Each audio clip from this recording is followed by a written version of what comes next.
আজিকালি বহু মহিলা দেখিছোঁ কেইটকামানৰ আশাত এনেকুৱাকৈ মানে বিক্ৰী যাব পাৰে কি জানেনে নাই 100 টকা দিলেও ইহঁতে মানে কিছুমান কৰ্ম কৰিবলৈ কুণ্ঠাবোধ নকৰে। আৰু আপোনালোকে ভাবিছে চাগে কি কৰ্ম কথা কৈছে, মই একেবাৰে নিম্ন খাপৰ কৰ্মটোৰ কথা কৈছোঁ, যি নেকি ছ'চিয়েল মিডিয়াত যে ওলাই থাকে যে গণেশগুৰি বুলি যে ওলাই থাকে, গণেশগুৰিত পায় বুলি কয় নহয়, সেই ঠিক তেনেকুৱাই বুলি ক'ব পাৰি। কাৰণ কিয় জানেনে নাই, যিকেইজনী মহিলাই তেনেকৈ মানুহৰ মাজত গৈ পেলাই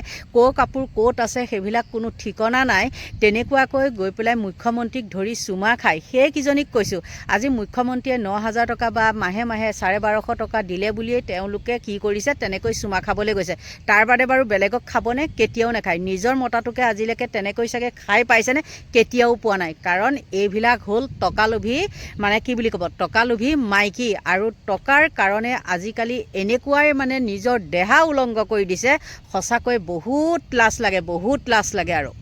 মেইন গুৰিটোৱে যদি পচা হয় তেন্তে হ'লে বাৰু ডাল পাতবিলাক কি হ'ব আপোনালোকে নিজে অনুমান কৰকচোন। প্ৰধানমন্ত্ৰী মোদীৰ বিৰুদ্ধে ভয়ংকৰ অভিযোগ উত্থাপন। প্ৰধানমন্ত্ৰী মোদীক শাৰীৰিক শক্তি মন্ত্ৰিত্ব লাভ মহিলা সাংসদৰ। যৌন কেলেংকাৰীৰ অভিযোগে উত্তাল কৰিছে দেশৰ ৰাজনীতি। বিজেপিৰ ভিতৰ চৰাৰ যৌন কেলেংকাৰীৰ ভয়ংকৰ তথ্য ফাদিল। স্বামীৰ অভিযোগ, মহিলা সাংসদে মোদীক সন্তুষ্ট কৰি হৈছিল মন্ত্ৰী। প্ৰধানমন্ত্ৰী মোদীৰ বিৰুদ্ধে সুব্ৰমণিয়াম স্বামীৰ বিস্ফোৰক অভিযোগ। দেশৰ ৰাজনীতিত তুমুল জোকাৰণি সৃষ্টি কৰি বিজেপিৰ জ্যেষ্ঠ নেতা তথা প্ৰাক্তন কেন্দ্ৰীয় মন্ত্ৰী সুব্ৰমণিয়াম স্বামীয়ে প্ৰধানমন্ত্ৰী নৰেন্দ্ৰ মোদীৰ বিৰুদ্ধে অত্যন্ত গুৰুতৰ আৰু চাঞ্চল্যকৰ অভিযোগ উত্থাপন কৰিছে।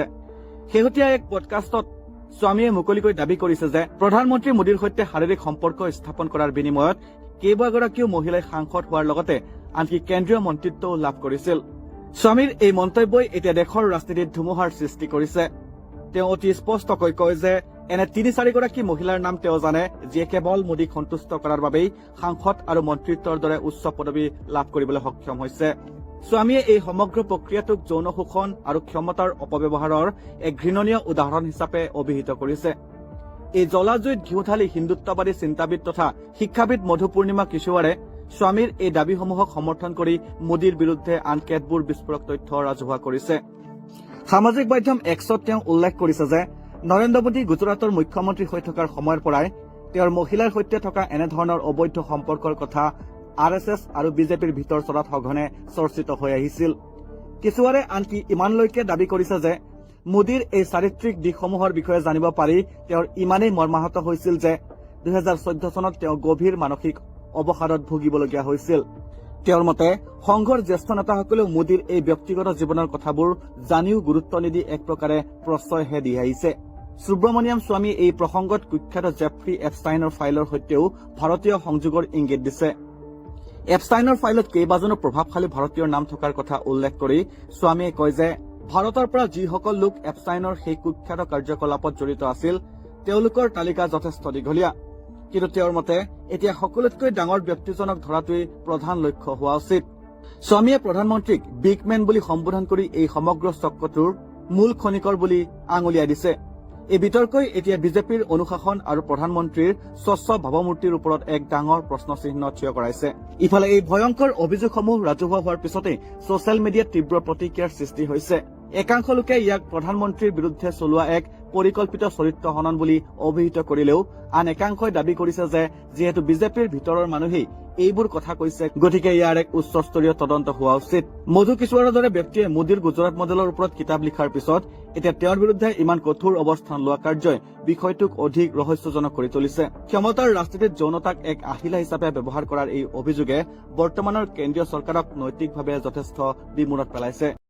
আপোনালোকে কি দেখিলে কি শুনিলে বাৰু, একেবাৰে আচৰিত নহয়নে? আচলতে সেইটো কাৰণে বাৰু তেওঁলোকে বৰলাৰ ভাও ধৰি পেলাই তেওঁলোকে এইবিলাক মানে মৌপান কৰি থাকে নেকি, সেইটোৱে ক'ব লাগিব নহয় জানো? তাৰ বাদেতো আৰু কিবা ক'ব লাগে বুলি মই নাভাবোৱে। আৰু লাজে লাগিছে এইবিলাক কথা ক'বলৈ বা এনেকুৱা ভিডিঅ' বনাবলৈ, কিন্তু যিহেতু দিছে আমি নিউজত পাইছোঁ আৰু সেইকাৰণে আপোনালোকক প্ৰথমতে দেখাই ল'লোঁ, নহ'লে আকৌ ক'ব পাৰে নহয় বোলে এইবিলাক মিছা কথা, মিছা অপপ্ৰচাৰ বুলি ক'ব পাৰে নহয় জানো? আৰু অন্যৰ লগত যদি সেইবিলাক হয় তেন্তে হ'লে তেতিয়া কিন্তু মিছা অপপ্ৰচাৰ নহয় আৰু তেওঁলোকৰ লগত হ'লে হয় কি মিছা অপপ্ৰচাৰ আপোনালোকে গম পায়েই এইটোৰ দলত মাজতে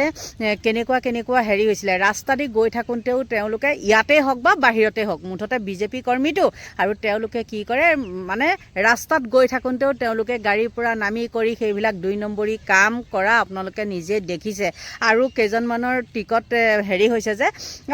টিকট কেঞ্চেল হোৱা নাই তেওঁলোকৰো সিদিনাখন আপোনালোকে দেখিছে নহয় সেইটো তেওঁ কৈছে কি এই চুৰেণ ফুকনৰ কথাই কৈছোঁ তেওঁ বহুতখিনি তথ্য লুকুৱাইছে আৰু লুকুৱাৰ আঁৰত এটা ভিডিঅ' ভাইৰেল হৈ আছে আপোনালোকে দেখিছে মানে মই এইটোৱে ক'বলৈ বিচাৰিছোঁ মানে তেওঁলোকৰ ভিতৰ চৰাত আচলতে এইবিলাক একেবাৰে সহজলভ্য আৰু যিমান মানে চুৰ ডকাইত এইবিলাক বলৎকাৰী ধৰ্ষণকাৰী যিমান যি আছে সকলো তেওঁলোকৰ দলত গ'লে কি হয় নিকা হয় কিন্তু মোদীৰ পৰা কিন্তু নিকা হ'ব পৰা নাই আৰু তেওঁ যিগৰাকীৰ লগত সেইবিলাক কাম কৰিছে তেওঁ স্বামীয়ে কেনেকুৱা অভিযোগ কৰিছে আপোনালোকে নিশ্চয় দেখিছে আৰু সঁচাকৈ আচৰিত লাগে দেই আচলতে তেওঁলোকে যে বিয়া নাপাতে বিয়া নপতাৰ আঁৰতো মানে আছে এইবিলাক লিলিমাই আৰু ক'বও নাপায় তথাপিও মানে কৈছোঁ আৰু বহুত মনটো জোৰ দি পেলাই আপোনালোকৰ মাজলৈ আজি 5 দিন হ'ল 5 দিনৰ মূৰত আপোনালোকে চাগে মোৰ মুখত হাঁহি দেখিছে আৰু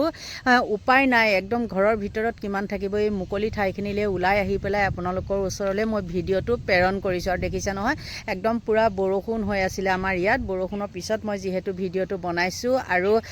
গাটো ভাল লাগি থকা নাই সেইটো কাৰণে চুৱেটাৰটো পিন্ধিছোঁ বহুত ঠাণ্ডা হেৰি হৈ আছে কিন্তু এই ভিডিঅ'টো বনাবলৈ পাই হাঁহিও উঠিছে লাজো লাগিছে কিন্তু উপায় নাই বনাব লাগিবই তেওঁলোকৰ ভিতৰ চৰাত কেনেকুৱা কাণ্ড চলি থাকে আপোনালোকে দেখিছে আৰু ইয়াৰ আগতেও আমাৰ ইয়াতেই মানে আমাৰ অসমতেই বিজেপি কৰ্মীবিলাক দেখিছে নহয় কিমান মৰিছে কিমান কি হৈছে মানে এই 2 নম্বৰী ধান্দাৰ কাৰণেই নহয় জানো আৰু মুখ্যমন্ত্ৰীয়ে আমাৰ কি কয় যে এনেকুৱা হ'লে 2জনী থাকিলে 3জনী থাকিলে আমুক নাপাব প্ৰাৰ্থিত্ব নাপাব কিবা নাপাব কিন্তু কিয় চুৰেণ ফুকনে কিয় পাইছে বাৰু মই যদি ভুল কোৱা নাই আপোনালোকে নিজে ক'বচোন চুৰেণ ফুকনে পাইছেনে নাই আৰু বহুত আছে আৰু এজনেতো এইটো ৰমাকান্ত দেউৰী নে কি যে মৰিগাঁৱৰ সেইজনেও তথ্য লুকুৱাইছে হয় নে নহয় গতিকে বন্ধু বান্ধৱীসকল এওঁলোকৰ কাৰণে এইবিলাক একো নাই যদি অন্য দলত এইবিলাক হ'ল হয় তেন্তে হ'লে তেওঁলোকে একদম ফটাই থাকিলে হয় এনেইনো আছেনে আৰু 501 নহয় জানো 501 কোঠাটো আৰু সিদিনাখন দেখিছোঁ যেতিয়া নেকি এজনে হেৰি কৰিছিলে সেইটো মানে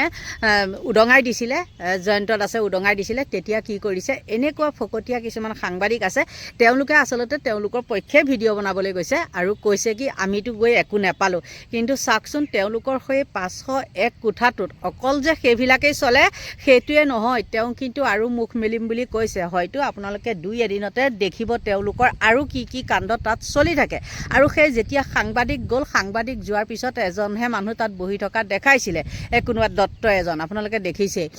কিন্তু কি জানেনে সেই সাংবাদিকজনে যে কৈছেহি ফটুৱামিকে বোলে আমি একো নাপালোঁ তেওঁলোকক মাতিছে তাত নিমন্ত্ৰণ কৰাৰ আগতে সকলোবিলাক তেওঁলোকে তথ্য পাতি সকলো লুকুৱাই থৈছে লুকুৱাই থোৱাৰ পাছতহে তেওঁলোকক নিমন্ত্ৰণ কৰিছে আৰু তাত গৈ পেলাই তেওঁলোকে কি পাব খালী চকীখন পাব হয়নে নহয় গতিকে বন্ধু বান্ধৱীসকল ক'বলৈ বহুত মন আছিলে কিন্তু একেবাৰে মানে কি বুলি ক'ব একদম প্ৰস্তুত নহয় তথাপিও একে সৰুকৈ হ'লেও আপোনালোকৰ মাজলৈ মই এই ভিডিঅ'টো আগবঢ়ালোঁ গতিকে বন্ধু বান্ধৱীসকল মই আপোনালোকক এই ভিডিঅ'টোৰ দ্বাৰাই কওঁ দেই মোৰ যিহেতু 4টাকে ফেচবুক ছমাহৰ মানে কাৰণে হেৰি হৈছিলে মানে বন্ধ কৰি দিছিলে আৰু সেইকেইটা ছমাহ হৈ গ'ল মানে জুবিন গাৰ্গ ঢুকুৱা 3 দিনমানৰ পিছতে মোৰ সেইটো হৈছিলে কিন্তু এতিয়া কি হৈছে সেইকেইটাতো মোৰ নাহিলে বহুত ফলোৱাৰ্ছ আছে জানেনে হেৰি 35,000 700 800 এনেকৈ আছিলে এটাত তেনেকৈ আছিলে এটাত 4,000 5,000 মানে সেইকেইটা দিনতে খুলিছোঁ বন্ধ কৰিছে এনেকুৱা আৰু এতিয়া মই আকৌ নতুনকৈ মোৰ নিজৰ নামত আকৌ একে সেম নামতে ৰুণজুন বৰা নামতে মই আকৌ এটা খুলিছোঁ কালি এই বেলেগ এজনী ছোৱালীক মাতি আনি পেলাই মই খোলাই লৈছোঁ গতিকে আপোনালোকে চাব দেই ফেচবুকটো গতিকে বন্ধু বান্ধৱীসকল আৰু একো বিশেষ নকওঁ এইখিনিয়ে আছিলে মোৰ ক'বলগীয়া তেওঁলোকৰ ভিতৰ চৰাত আচলতে কাৰ্যকলাপ কেনেকুৱা চলে সেইটোহে মই আপোনালোকক ক'লোঁ গতিকে এতিয়া আপোনালোকৰ পৰা লৈছোঁ বিদায় বাই বাই